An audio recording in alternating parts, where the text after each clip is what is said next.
Welcome back everybody, and today I have underneath me my reliable stone generator in Minecraft, but this time in Bedrock edition because about a year ago I received a comment asking if it was capable to be run in Bedrock.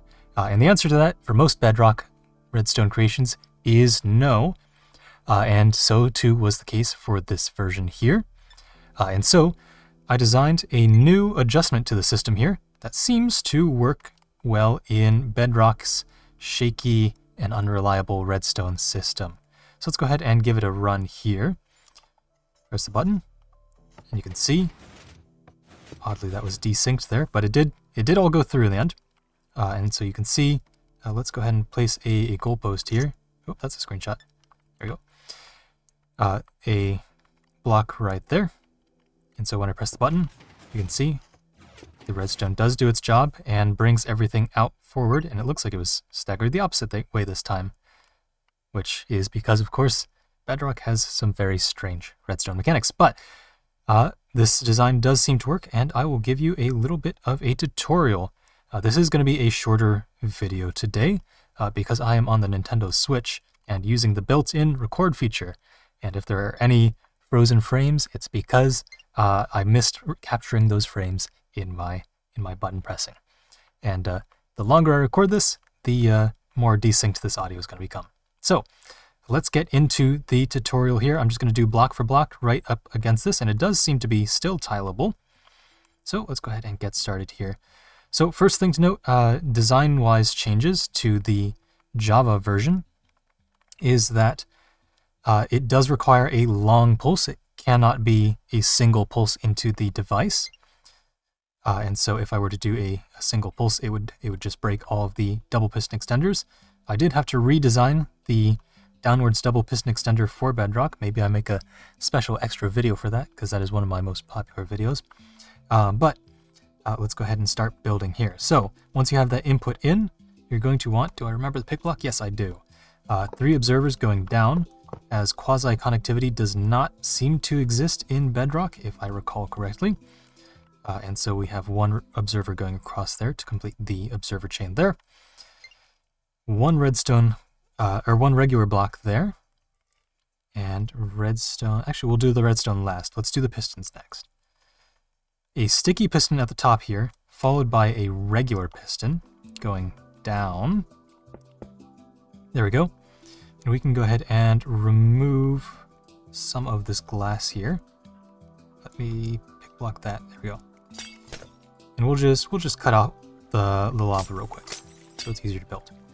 You're going to want to have a stair block, just as in the original design, and that's going to be your water source right there.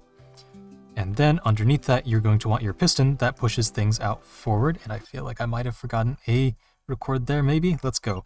And then, let's see, block right behind that to carry the redstone signal.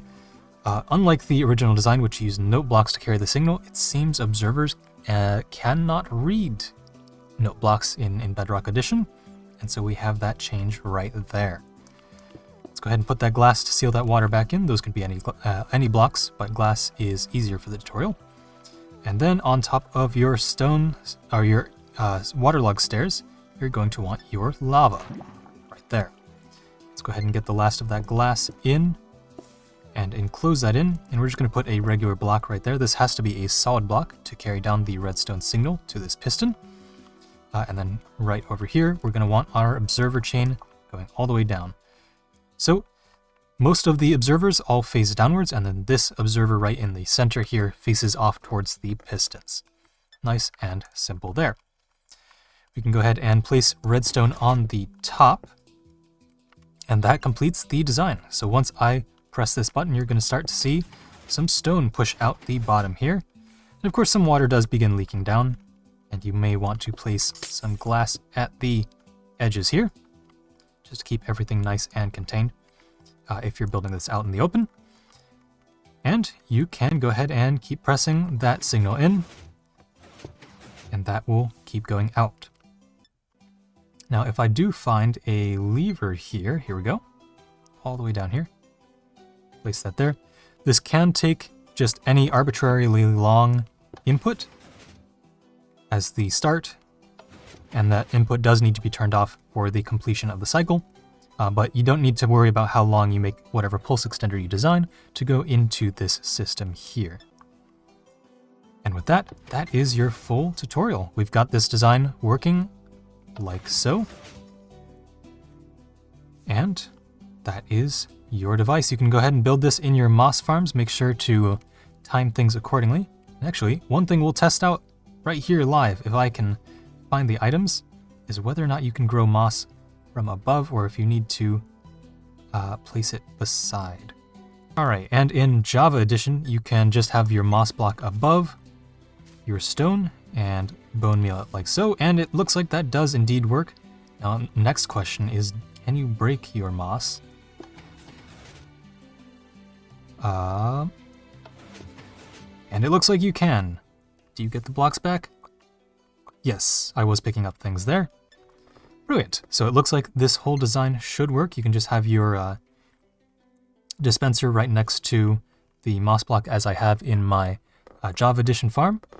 And that should be everything for you to go. So I hope you enjoyed the video. So like, comment, and subscribe, and I will see you next time. Bye.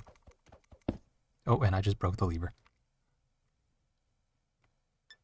I will never get used to the blinking. It's so strange. Where are my eyes?